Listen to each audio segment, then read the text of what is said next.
Point 7, l'ajustement compte de liaison 181 du BP. Maître Patrick Lefoy, vous avez la parole. Merci, monsieur le maire. C'est bon? On m'entend? Donc, ajustement, compte de liaison... liaison... parler peut-être un peu plus près. Ajustement, voilà. C'est bon? Ajustement, compte de liaison 181 du budget principal. Donc, l'affectation permet à une collectivité de transférer à un tiers la jouissance d'un bien avec tous les droits et obligations qui s'y rapportent.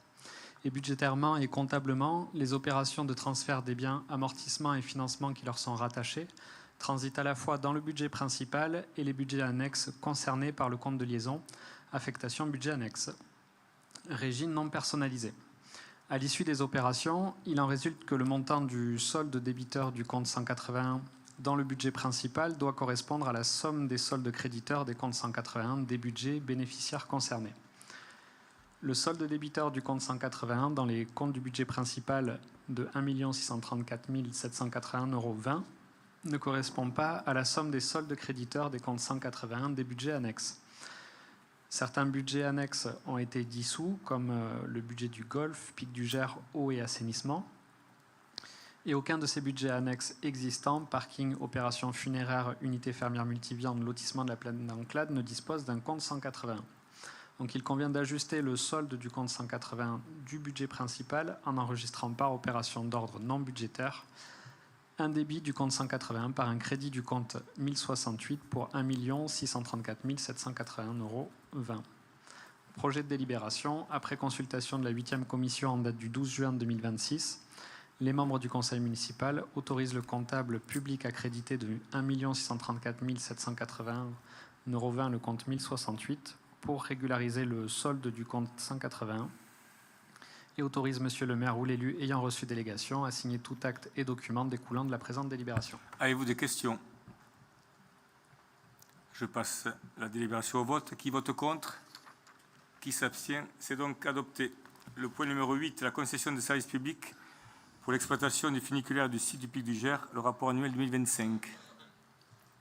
Donc le rapport annuel 2025 de l'exploitation du funiculaire et du site du Pic du Gers. Donc, pour rappel, par délibération du 15 octobre 2018, le conseil municipal a acté le recours à la délégation de services publics pour l'exploitation du Pic du Gers, pour une durée de 5 ans à compter du 19 avril 2019, assortie d'une tranche optionnelle de 9 ans en cas de dépassement des 100 000 visiteurs par an. Un avenant à la convention en date du 14 décembre 2022 a été signé. Il affermit la tranche optionnelle en allongeant la durée de la concession jusqu'au 31 décembre 2032. EDIS s'engage en contrepartie à prendre en charge les travaux de remplacement de l'équipement électrique et de la transmission pour un montant maximum de 435 000 € hors taxe. Un avenant numéro 2 à la convention a été signé en mai 2024 avec effet au 1er janvier 2024 pour exclure du périmètre de la CSP les 3 pistes de descente, la CATLP assurant à compter de cette date la surveillance et l'entretien des pistes. La concession de services publics signée avec EDIS, concession fixe les missions et assigne les objectifs suivants, donc exploitation et gestion du funiculaire, accueil de public sur site, conception et mise en œuvre d'une nouvelle offre de services touristiques et sportifs, entretien et maintenance des biens, espaces et bâtiments mis à disposition, proposition et organisation des activités annexes, notamment touristiques et sportives, promotion et commercialisation du site et augmentation de la fréquentation. Depuis le mois d'avril 2021, la Direction générale d'EDIS a décidé la mise en place d'une organisation régionale des exploitations.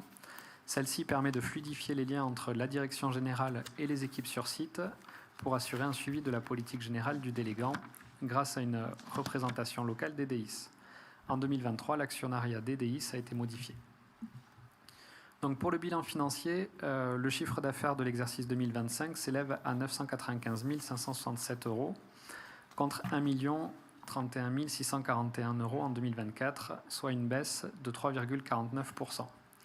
77% provient de la billetterie, 747 960 €, et 23% de produits de la boutique et du restaurant, ainsi que de produits d'exploitation divers, donc pour 221 163 €. Les revenus de la billetterie comprennent les ventes du funiculaire pour 667 716 €, les ventes grottes pour 22 203 €, qui est une recette stable, et les ventes VTT pour 58 041 €, recette en augmentation de 21% par rapport à 2024. Les revenus annexes sont principalement portés par les recettes du restaurant à hauteur de 220 498 €, donc qui est encore en augmentation, donc plus 9% par rapport à 2024. Les recettes issues de la boutique s'élèvent à 3 082 €, qui est en retrait en raison du manque de visibilité de l'emplacement de la boutique. Les charges d'exploitation s'élèvent à 845 655 € en 2025, contre 949 688 € en 2024, en baisse de 10% par rapport à 2024. Elles sont réparties avec 47% de charges de personnel, 20% de services extérieurs, 17% d'achats, 4% d'impôts et taxes. En termes d'achat, il est à noter la diminution du poste électricité-gaz-eau en raison de l'immobilisation du funiculaire pendant 4 mois lors de la grande inspection. En termes de services extérieurs, entretien des bâtiments et agencement pour 31 041 €, qui comprennent en 2025 l'élagage de la voie et l'entretien du funiculaire. Les assurances d'exploitation à hauteur de 37 180 € en raison de l'augmentation des primes d'assurance de 15%. Pour les frais de publicité, publication, relations publiques, le budget est en augmentation de 15% à hauteur de 17 468 €. En termes d'impôts et taxes, post-formation de personnel en augmentation de 20% à hauteur de 9 117 € et taxes sur les remontées mécaniques en diminution en raison de la baisse du chiffre d'affaires par rapport à 2024. En termes de charges de personnel, budget en diminution par rapport à 2024 en raison du décalage de la date d'ouverture du site au public le 25 avril 2025. Les frais de gestion et EDIS concession s'élèvent à 99 568 € en 2025. Et l'excédent brut d'exploitation est en augmentation, est en excédent de 149 912 €. Résultat net avant impôt sur les sociétés est en excédent de 46 613 €. Donc sur le bilan de la maintenance, renouvellement et travaux, est listé les travaux à l'initiative du délégataire qui ont eu lieu en 2025, donc les changements de câbles, les vérifications techniques et réglages du matériel électrique, l'élagage des abords de la voie, la vérification mécanique à partir de décembre 2025 et perte de matière constatée en fin de saison 2025 sur une roue plate, donc démontage de l'essieu et de la roue début 2026. Des essais en charge ont été réalisés le 18 et 19 mars 2025 en présence de Monsieur le Préfet des Hautes-Pyrénées. Et concernant les travaux à l'initiative du délégant, donc fin de programme de la grande inspection, préparation et repose des cabines, dépose du câble au milieu du mois de janvier, mise en peinture des garde-corps et première tranche de la sécurisation du cheminement piéton début janvier 2025. Concernant les effectifs, donc au 31 décembre 2025, il y a eu 3 salariés en CDI, avec le responsable du site, le directeur d'exploitation et adjoint au directeur d'exploitation, et 13 CDD qui ont été recrutés. Pas eu de mouvement de personnel ni d'accident du travail en 2025. Pour la fréquentation, animation, communication, donc le cumul des passages en 2025 s'établit à 70 092 personnes contre 73 159 en 2024.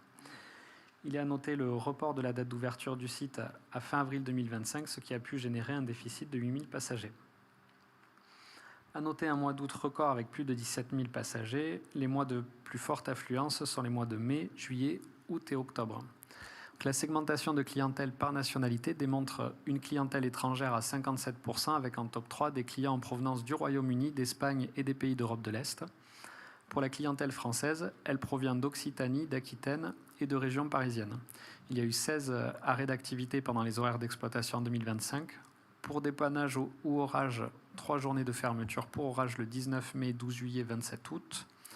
Et 98% des trajets ont pu être effectués en 2025.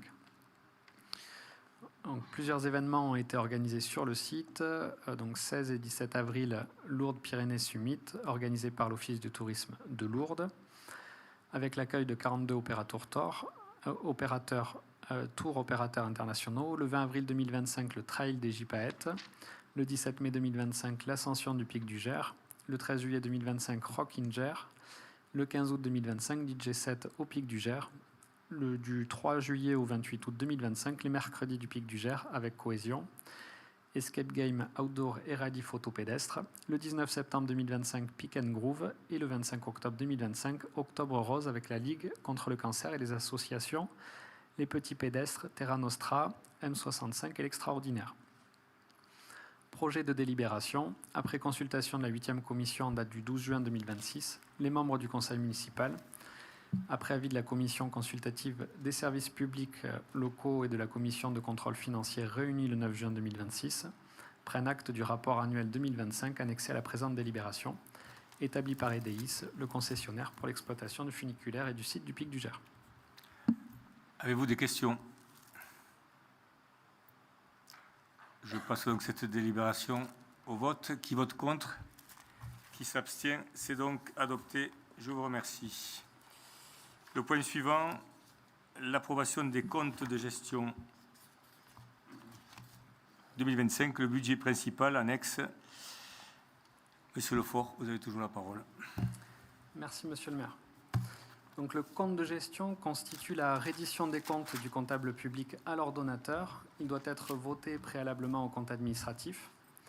Après s'être fait présenter le budget primitif 2025 et les décisions modificatives qui s'y rattachent, les titres définitifs des créances à recouvrer, ainsi que le détail des dépenses effectuées.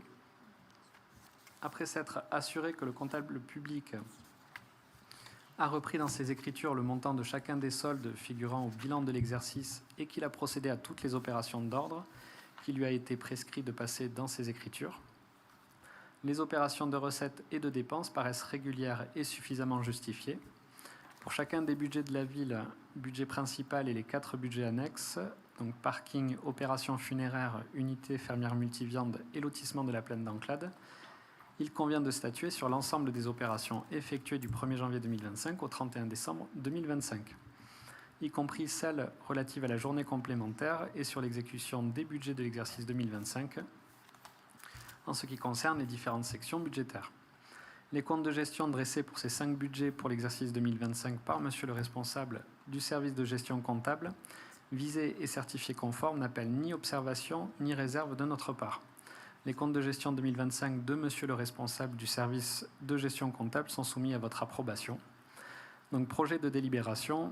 Après consultation de la 8e commission en date du 12 juin 2026, les membres du conseil municipal approuvent les comptes de gestion 2025 pour le budget principal et les 4 budgets annexes des parkings, opérations funéraires, unités fermières multiviande et du lotissement de la plaine d'Enclade. Autorise monsieur le maire ou l'élu ayant reçu délégation à signer tout acte et document découlant de la présente délibération. Avez-vous des questions? Monsieur Subercaz. Oui, je souhaiterais donc intervenir sur ce dossier de la plaine d'Enclade, car nous arrivons aujourd'hui pratiquement au terme d'une opération engagée il y a plus de 15 ans. Et il me semble légitime de dresser un bilan complet. Tout d'abord, je rappelle qu'en 2016, le conseil municipal a adopté une délibération fixant les prix de vente des lots viabilisés du lotissement. Ces prix n'étaient pas uniformes, ils variaient entre 65 et 75 € le mètre carré selon la superficie des parcelles. Par exemple, le lot numéro 2, 774 mètres carrés, était fixé à 70 € pour un montant de 54 180. Le numéro 6, 1140 mètres carrés, était fixé à 65, soit 74 100 €. Le 17, 982 mètres carrés, était fixé à 67 €, soit 65 794. Et le lot numéro 25 de 1137 mètres carrés était fixé à 65 €, soit 73 905 €. Ces tarifs ont continué à être appliqués pendant plusieurs années, y compris sous le mandat actuel. Puis, en septembre 2024, la ville sollicite le pôle d'évaluation domaniale afin d'actualiser la valeur des terrains restants. Nous avons désormais la réponse de l'administration. La délibération de 2016 n'a jamais été abrogée. Elle n'a pas été remplacée non plus. La ville a simplement demandé un avis des domaines afin d'actualiser les prix au regard de l'évolution du marché immobilier. Cet avis fixe alors une valeur uniforme de 45 € le mètre carré pour les terrains viabilisés, 36 € le mètre carré pour les terrains non viabilisés restants. Et c'est là que plusieurs questions se posent. Car lorsqu'on regarde les ventes réalisées en 2025, on constate que les terrains sont vendus systématiquement à 45 € le mètre carré. Quelques exemples. le lot numéro 2 vendu 34 830 € au lieu de 54 180 en 2016, soit près de 19 350 € de moins. Le lot numéro 6 vendu 51 300 € au lieu de 74 100 €, soit 22 800 € de moins. Le lot numéro 17 vendu 44 190 € au lieu de 65 794, soit 21 604 € de moins. Et enfin, le lot numéro 25 vendu 51 165 € au lieu de 73 905 €, soit 22 740 € de moins. Je précise immédiatement que je ne remets pas en cause les acquéreurs. Ils ont acheté au prix fixé par la ville. La question n'est pas là. La question est de savoir quel est aujourd'hui le coût réel de cette opération pour la collectivité. Parce qu'il existe également un autre exemple intéressant, celui de Scanpi. Scanpi est un projet d'intérêt général majeur pour notre territoire. Personne ne constatera l'utilité d'un centre d'imagerie médicale avec radiologie, mammographie, scanner et prochainement IRM. Or, dans ce dossier, 2 parcelles ont été vendues en 2023 au tarif historique issu de la délibération de 2016. Autrement dit, lorsque la ville souhaitait accueillir un équipement médical structurant pour la population, elle a continué à appliquer les prix de la délibération de 2016. Puis, un troisième terrain non viabilisé a été vendu séparément sur la base d'une évaluation spécifique. Autre exemple, Renault. La ville a vendu à Renault des terrains non viabilisés à environ 40 € le mètre carré. Et quelques mois plus tard, des terrains viabilisés, équipés des réseaux, de la voirie et des aménagements publics sont vendus à 45 € le mètre carré. Je l'avoue, j'ai du mal à comprendre cette logique économique. Comment un terrain non viabilisé peut-il être valorisé à 40 € le mètre carré et un terrain viabilisé seulement 45 €? Comment l'écart entre un terrain brut et un terrain aménagé peut-il n'être que de 5 €? C'est une question que beaucoup de Lourdais pourraient se poser. Enfin, nous avons reçu une réponse de la Direction générale des services nous indiquant qu'au 31 décembre 2025, il ne reste plus aucun terrain viabilisé à céder. Tous les lots d'habitation sont vendus ou sous compromis. Seuls subsistent quelques terrains non viabilisés.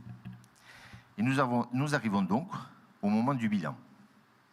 Et c'est finalement le cœur de mon intervention. Je ne cherche pas à savoir si les domaines avaient le droit de donner un avis à 45 €. Je ne cherche pas non plus à remettre en cause les ventes réalisées. Je souhaite simplement connaître le résultat financier réel de cette opération.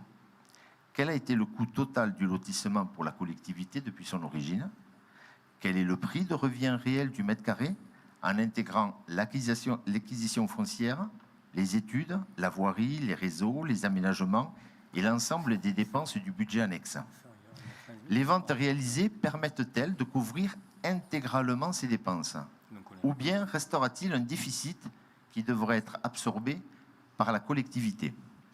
Parce que si le coût réel du mètre carré est inférieur à 45 €, alors l'opération est équilibrée. Et il n'y a rien à dire.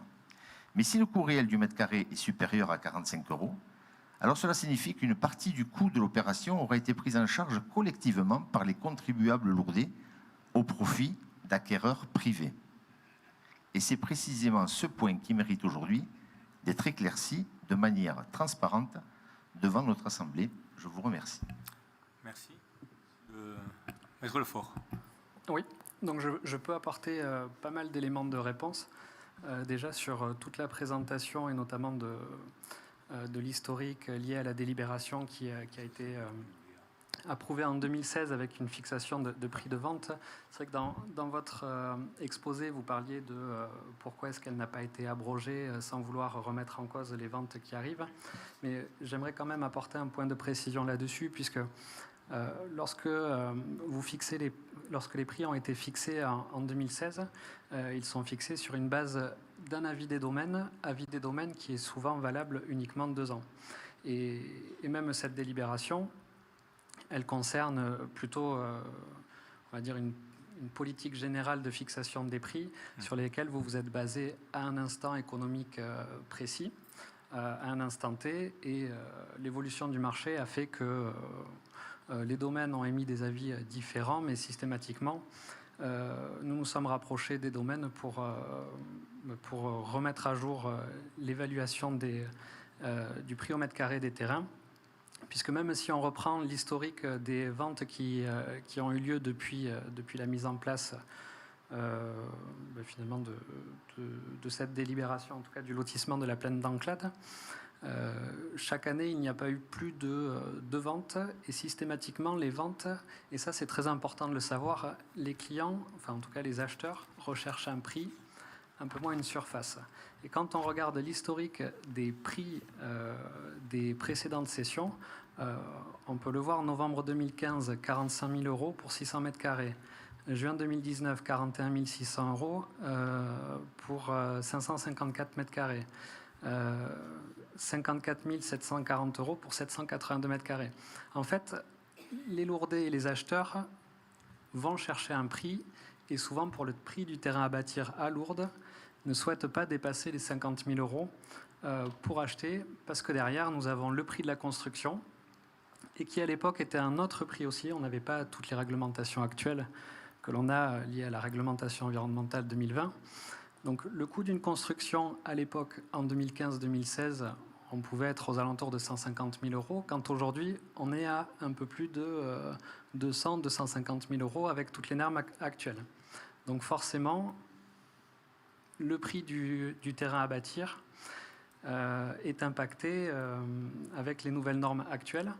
Et aussi, comme vous le savez, tout le contexte autour, qui est la taxe foncière sur Lourdes, qui est aussi importante, et souvent les acheteurs privilégient peut-être d'autres collectivités comme Bartrès ou Efferé, parce qu'à équivalent en termes de prix au mètre carré, derrière, le montant de la taxe foncière sera moins élevé.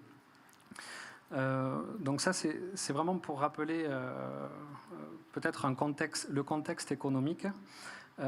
Et après, un petit historique, parce que quand les terrains sont revenus propriété de la ville de Lourdes, donc c'était la CEPA qui en était propriétaire, qui avait fait les aménagements. Et je pense que ça, ce sera confirmé, mais c'était même la CEPA qui avait viabilisé. Donc finalement, on a fait une entrée de terrain à bâtir et une sortie, puisque la ville de Lourdes n'a quasiment pas réalisé de travaux, ou à la rigueur, quand un coffret était abîmé, il était remplacé dans le cadre de la vente. Et si on prend finalement le montant qui était indiqué dans la délibération lié à l'acquisition, on en était à 905 000 euros hors taxe. Et aujourd'hui, on est toujours propriétaire de certains terrains donc non viabilisés, mais avec toutes les cessions qui sont intervenues aujourd'hui, on est à 1 058 023 euros de prix de cession. Donc, les Lourdais n'ont pas payé n'ont pas eu à remettre au pot quoi que ce soit suite à la vente de ces terrains à bâtir. On est même à un prix supérieur que la valeur rentrée à l'époque. Je ne sais pas si, monsieur le maire, vous voulez apporter peut-être un autre élément de... Non, tout a été fait. Je vous fais confiance. Maître Lefort a fait ses preuves depuis plusieurs années, donc tout est fait dans les règles de l'art. Moi, ce qui m'intéresse, vous avez raison, monsieur Suberca, c'est l'équilibre, si vous voulez. Mais, alors, juste un petit détail, Scanpi ne possède pas de scanner. Scanpi possède un mammographe 5 millions de pixels d'intelligence artificielle. L'IRM va arriver bientôt et le scanner arrivera un peu plus tard. Ça, c'est sur la partie médicale. Oui, donc ce qui est intéressant de constater aujourd'hui, c'est qu'à part 3 terrains non viabilisés, tout le reste est parti. Et vous savez bien, puisqu'on a été élus ensemble, vous le disiez, combien de temps a duré cette arlésienne de la ZAC d'Enclade. C'est des choix politiques. Aujourd'hui, c'est une ZDS, c'est une zone du soin à la place d'une ZAC. Et je pense que les usagers en seront bénéficiaires. J'espère que tout... Parce que nous continuons donc les aménagements. Et il y aura d'autres réponses médico-paramédicales qui seront apportées à cet endroit-là. Voilà, donc si vous n'avez pas d'autres questions, on peut... Donc oui. Si j'ai bien compris, excusez-moi, oui. On a acheté pour 900, on a vendu pour 1 million et quelques. Donc, les Lourdais n'ont pas à mettre la main à la poche. C'est bien ce que vous me dites. Ben, non. D'accord ? C'est bien ce que vous dites ce soir. Ouais. D'accord. Merci. D'autres questions? Si pas de questions, donc je passe au vote. Ah oui, voilà ce que je vais vous dire. C'est dommage que vous nous avez écrit plusieurs fois concernant la ZAC 4, que vous n'ayez pas sorti vos écrits de cette question. On aurait pu vous répondre plus rapidement, mais c'est pas grave. Donc, qui vote contre? Qui s'abstient? C'est donc adopté. Je vous remercie. Ah, là, Oui, c'est fini, non, juste deux mots pour dire merci au service d'avoir répondu Oui, oui. rapidement. Tout est transparent. Je ne sais pas, mais j'ai eu les réponses. Pardon? Ah, c'est enregistré. Hein. Je dis tout. Vos réponses aussi. Tout est transparent. Je vous laisse, puisque c'est adopté à l'unanimité. Il n'y a pas de vote contre. Pardon, allez-y. Ah, après, Oui. par contre, Oui. non, c'est le compte de gestion. C'est ce que. Je peux voter le compte de gestion, c'est les CA que je ne vote pas. Moi.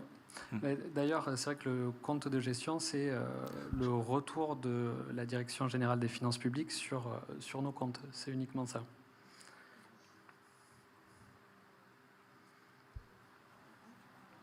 Donc, à l'unanimité, vous avez voté à l'unanimité? Ok, très bien. Compte de gestion, on est bien d'accord. Les CA, c'est maintenant. Donc, je vous laisse un petit moment.